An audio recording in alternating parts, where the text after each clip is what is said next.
No, we had one, just one in this session.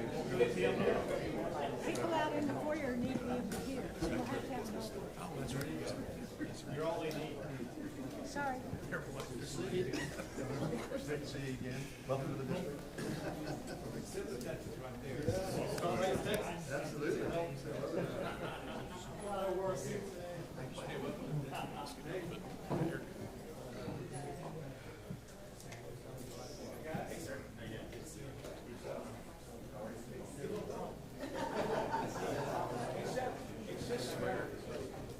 I beg your pardon? Oh,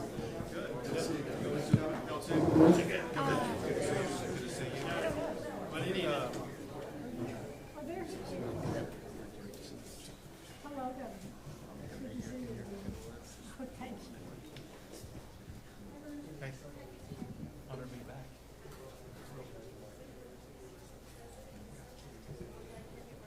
Good to see you with us. Thank you. Good, great job. Howdy.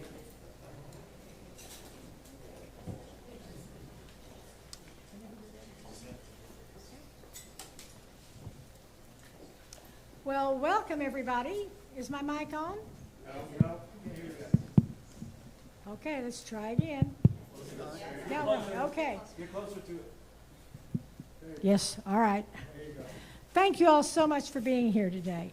As you can tell, this is a very popular event, and I want to thank you all so much for coming.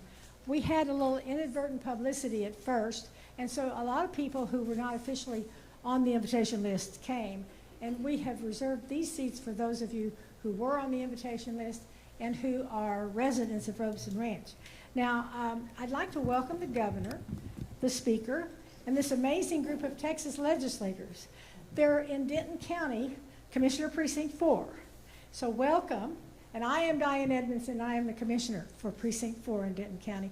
I'm running for re-election, and I'm so glad all of you all are here. You all can't vote for me.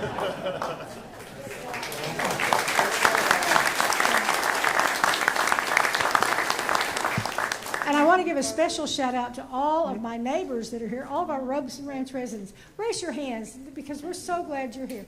You love our governor, don't you? Everybody wanted to be here, Governor, for this momentous occasion. We're absolutely delighted that the governor chose this location for the signing of HB 9, Senate Bill 23, and Senate Bill 4. Anybody got any idea why he chose Robson Ranch? There's a rumor going around that there are a lot of seniors that live here. I don't think it's really true. I don't see any seniors. Oh, well, okay, one. Anyway, we're so glad to have you here because you were especially kind to the seniors in this legislation. We kind of have a lot in common, Governor. When I first became a commissioner, it occurred to me that we didn't have a cap on what the seniors pay for county taxes. And we didn't have any kind of a homestead exemption. So in my first year, I championed those two things, and they passed. But I had it easier than you did. I only needed 3 votes. And I think you needed almost 100. Exactly. Especially he's one of 3. Well, that's right. I was one of the 3. So anyway, this is a much, much bigger deal than what my deal was. And we're so happy because what you've done for seniors and those who are disabled and to the ordinary homeowner, we have increased that exemption to huge amounts. We've got our tax assessor collector here, and I know she knows how important this is going to be. So, Governor, we're so happy to welcome you here. And if you don't mind, I want to take just a second. We've got some other elected officials here that I'd like to recognize. Commissioner Brandon Gill. Commissioner.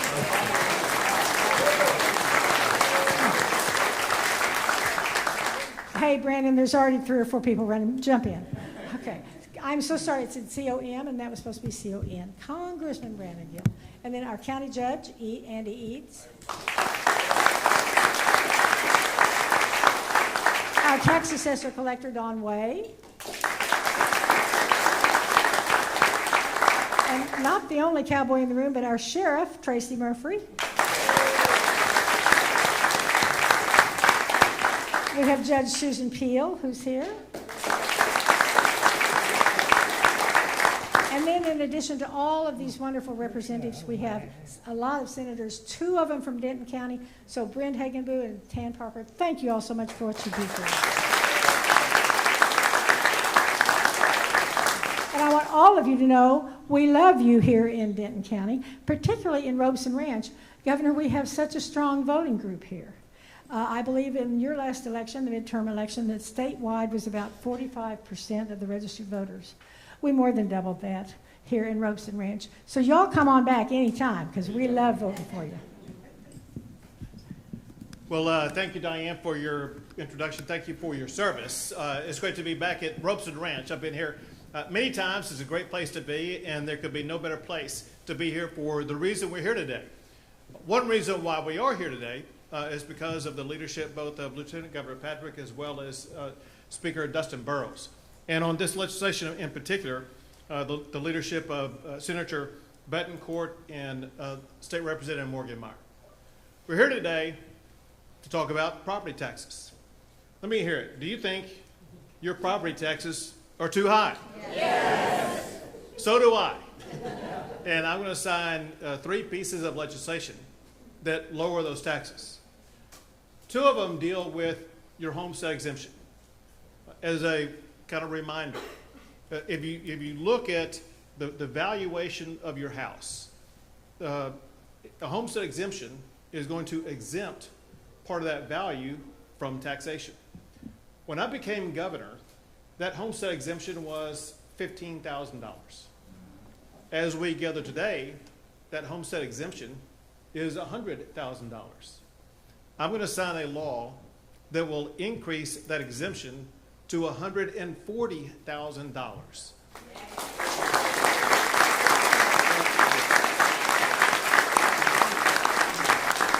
So for the first $140,000 of valuation of your home, it will not be subject to the school district property taxes, which is the largest bulk of your property tax bill. And this is Senate Bill 4 by Senator Bettencourt and by Representative Morgan Meyer. 16. Let's hope. All day. That's right.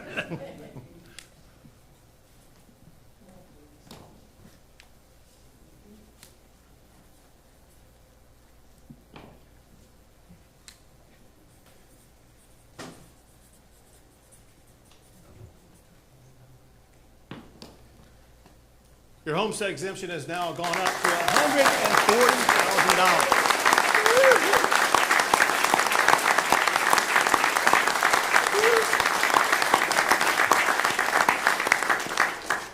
Now, I know that many of you all are good at math. Some of you are better at reading.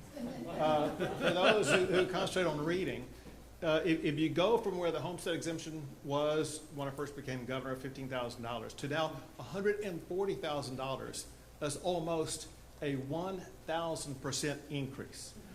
Now, the second bill goes into what Diane was talking about. Because we do love our seniors, and I wish some were with us here today. There's some of you are seniors, some of you identify as seniors. A senior is 65 and older. For those who are 65 and older or disabled, that property tax exemption goes up beyond $140,000. It goes all the way up to $200,000.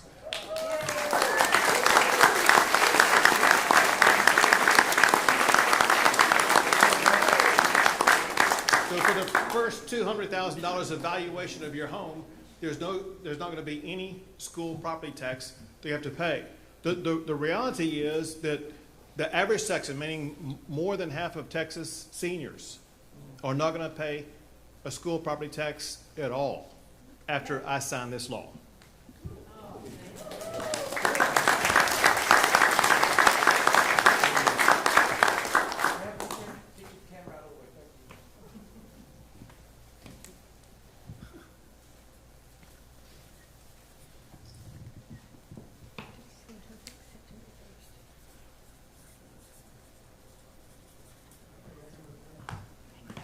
For seniors and disabled, their homestead exemption is now $200,000.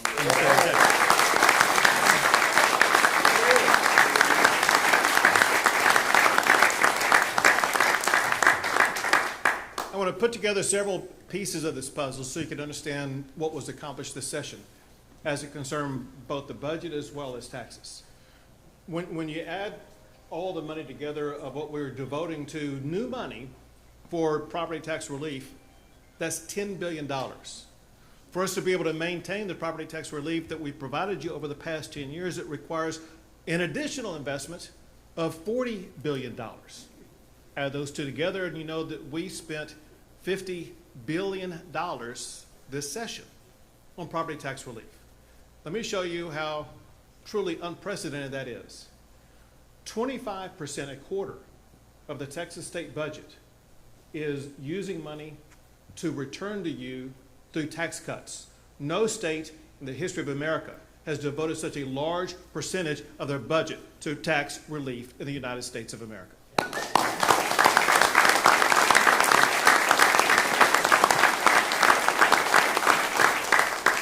And as far as I'm concerned, we're not done yet. There you go. I think there's more that we should do. The state of Texas has 4 constitutional provisions that are spending limits for the state. Cities and counties, they don't have those same spending limits. It's time the cities and counties have a spending limit just like the state of Texas does, so they cannot drive up your property taxes anymore.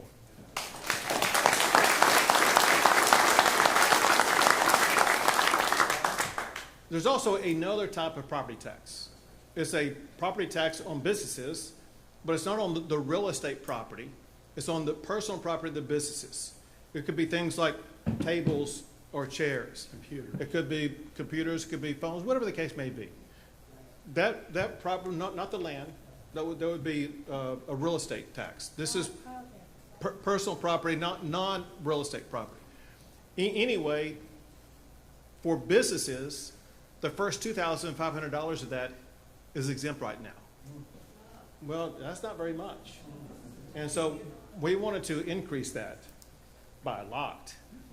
So the bill I'm going to sign increases the business personal property tax exemption from $2,500 all the way to $125,000.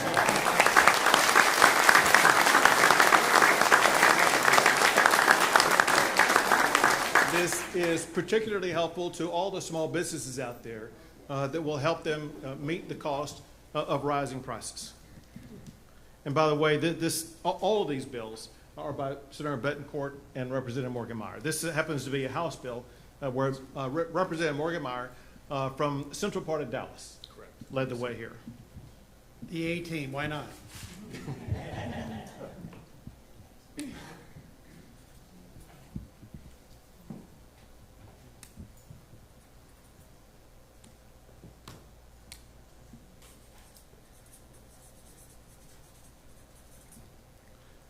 For businesses in Texas, their personal property tax exemption is now up to $125,000. As I mentioned to begin with, we wouldn't be here today if it not had been for leadership of people like Speaker Dustin Burroughs. And I turn the mic over to him now. Thank you, Governor.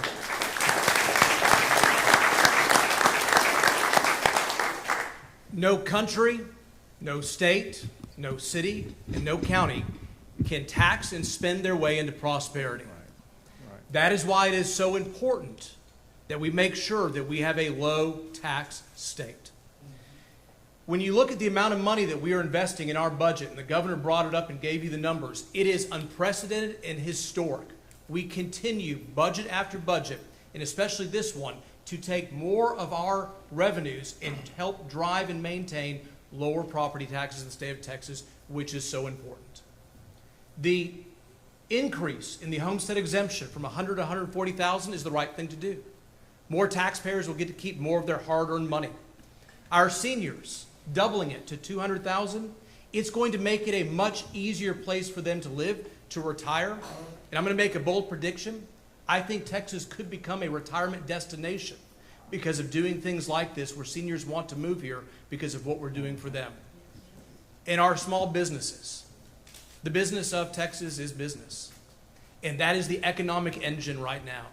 In our small businesses, letting them keep more of their hard-earned money, they're going to put that money into growing their business, hiring more employees, expanding.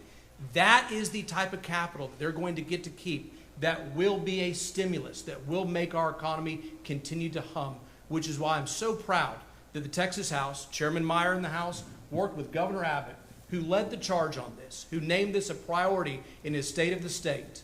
And Governor Patrick has made it a mission in the Senate, and Bettencourt, who I've worked with, the property tax brother, on many of these issues, help get these across the finish line so that all Texans can share and deserve in this much needed relief. Thank you, Governor. Thank you.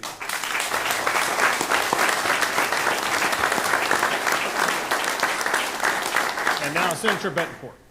Thank you, Governor. And I want to thank everyone here that voted for this and all those that will vote for it in November, because you get to do the ultimate choice. You get the chance to say yes to $140,000 exemption on all your homes. Do I hear a dissenting vote? I don't think I will, okay?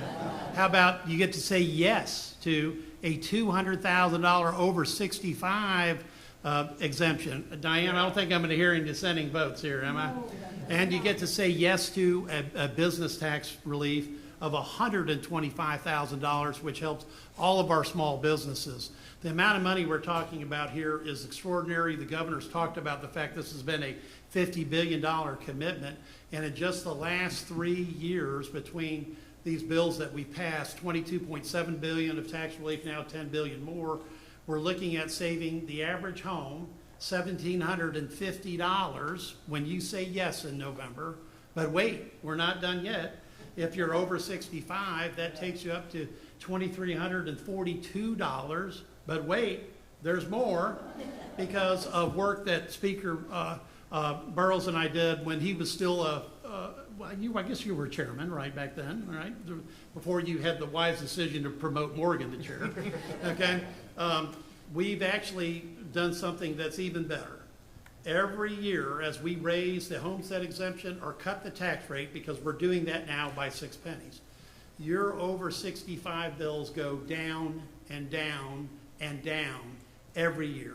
In fact, we've got senators here. I see Senator West was one of my early joint authors on this.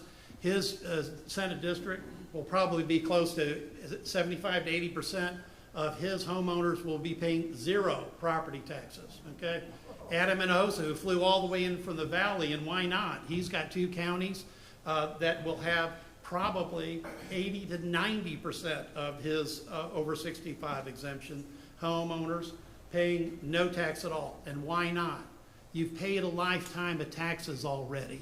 And so here, the state of Texas makes the massive commitment to make sure that you can stay in your home for as long as you want to, because these exemptions, once you vote for them in November, will be there for as long as you own the home. And I think that is the testament to what this A-team has done.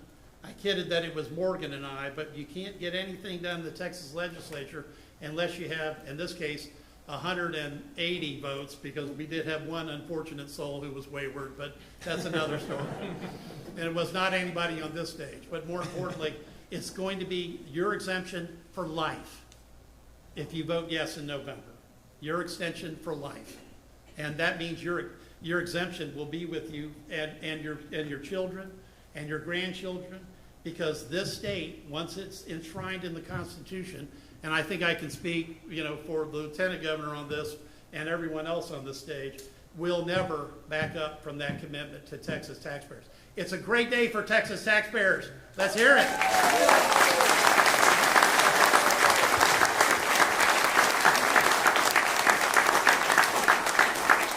And now Representative Morgan-Meyer. Thank you, Governor. It's always great to go last. But what I would like to echo is the working relationship that we had in the House with the Senate. Chairman Bettencourt, Lieutenant Governor Patrick, fantastic working partners. From day one of this session, when the Speaker and I went over to meet with Governor Patrick and Chairman Bettencourt, it was a tone of how do we get this done? How do we work together? How do we solve this problem, which, whether you're in my district in Dallas or in Harris County or in El Paso or here in Denton, it is one of the #1 issues all of us, while knocking on doors, we hear about. We certainly hear about other issues as well, but I can tell you the one and most consistent issue is property tax relief.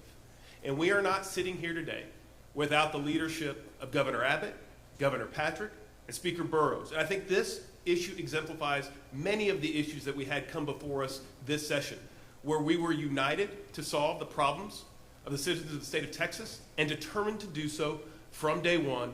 And as a result of that, we have these type of results. So thank you, Governor. Appreciate it. Thank you very much.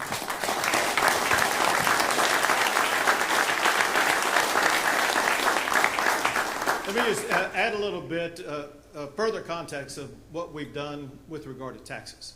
For one, as you heard Senator Bettencourt talk about, these are all also by way of constitutional amendment. So our vision is this. We know there will be generations of other leaders leading the state.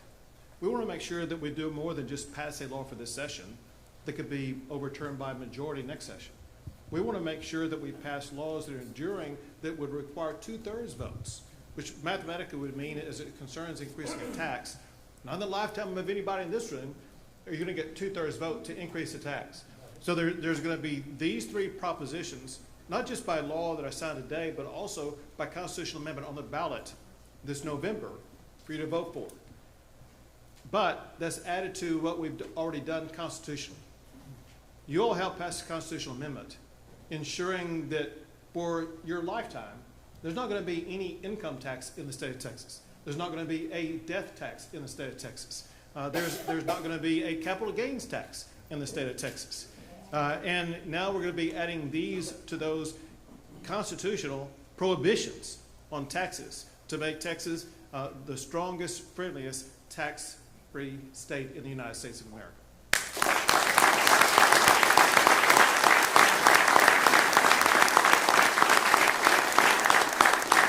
Among the nearby representatives, one who is missing today for a reason, and that is Representative Richard Hayes, is celebrating his 50th anniversary on a trip with his family, and he wanted to be here. Now with that, we'll open it to questions to the press. Governor, could you address? How are you? Let me ask you about SP3. A lot of people want to know. Certainly this vote was unanimous in both chambers, but there's a lot of disagreement about the THC ban. I know you talked a little bit about it. Your deadline is coming up. And I think a lot of people want to know what factors are you weighing to help you guide your decision on whether you're going to veto it, sign it, or just let it go without your signature. Jack, I appreciate you not wasting any time getting off topic.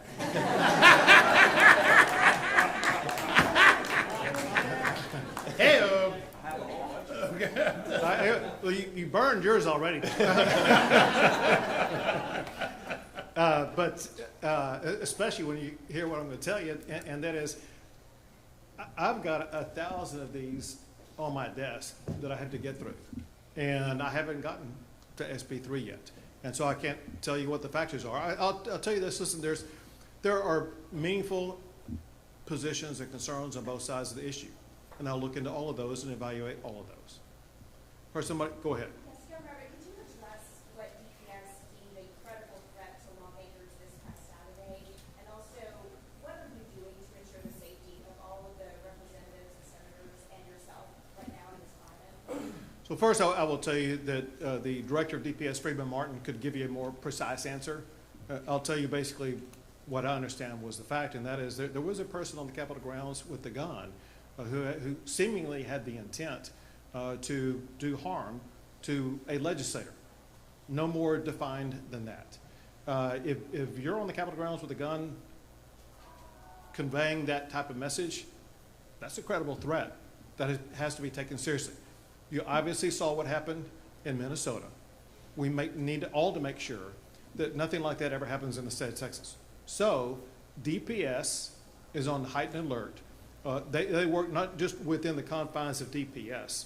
They have joint task forces arrayed around the state of Texas that all do communications where they're gathering information both through social media sources as well as other sources to make sure they will have the most robust source of information and be able to address this in advance. I've seen them do it hundreds of times, so that they're very effective at it. And they will work to ensure that not just members of the legislature, but candidly anybody in the public is going to be free from some type of deranged attack like that. Governor, the Department of Homeland Security may be doing some large deportation operations in some of the places deemed sanctuary cities across the country. Do you think that's going to happen in the state of Texas? Is DPS going to be involved in any way? So First, I'll tackle the first part of your question that you put in there. You said that are deemed sanctuary cities. I think LA may be in that category. As you know, there is no sanctuary city in the state of Texas. I signed Senate Bill 4 many years ago that banned sanctuary cities in the state of Texas. That point aside, though, both the Texas Department of Public Safety and the Texas National Guard, they work in collaboration both with Border Patrol as well as with ICE to make sure that Texas is working now in partnership with the Trump administration to achieve their goal of removing people who are here illegally. Two more questions. Governor, going back to the tragedy that happened over the weekend, I know you mentioned DPS. Texas House Democrats sent a letter to you talking about the need for more resources. I know you can't talk about strategy, but are we at the point in our politics where there are conversations needing to be had about security for certain lawmakers, or is it just taking every threat as it comes? Well, so here's what has happened repeatedly, and that is that there will be threats that will arise about one lawmaker or another, could be at the state level or federal level, but a person here in Texas, where there will need to be an increase in security for that person. And it may exist for a week. As I understand it, the threat that existed on Saturday, that person has been arrested. And so I think that threat has been removed. But we still must stay on guard. But here's the point. The DPS, working with both federal and local officials, they will constantly gather information. If there's anybody or any group of people who are under a potential threat, they will elevate both their threat assessment as well as their threat protection for those individuals or those group of people. Time for one more question.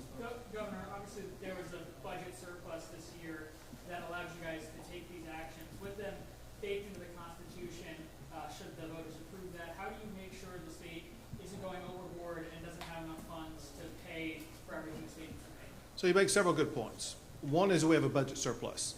Texas has the largest budget surpluses of any state in the United States of America, and that's because of the hard-working men and women who've made Texas the #1 state in the United States for most new jobs added. And so we have a robust economy that leads to that budget surplus. But we've been cautious with our approach to our budget, knowing there could be an economic downturn, there could be a recession, and so we have, what's the amount in the rainy day fund now? 24 billion, right. We're at $24 billion in our rainy day fund, and we have some other reserve money to make sure that we will be able to continue to maintain the property tax relief in the future that we provide today. Thanks, everyone. Thank you all.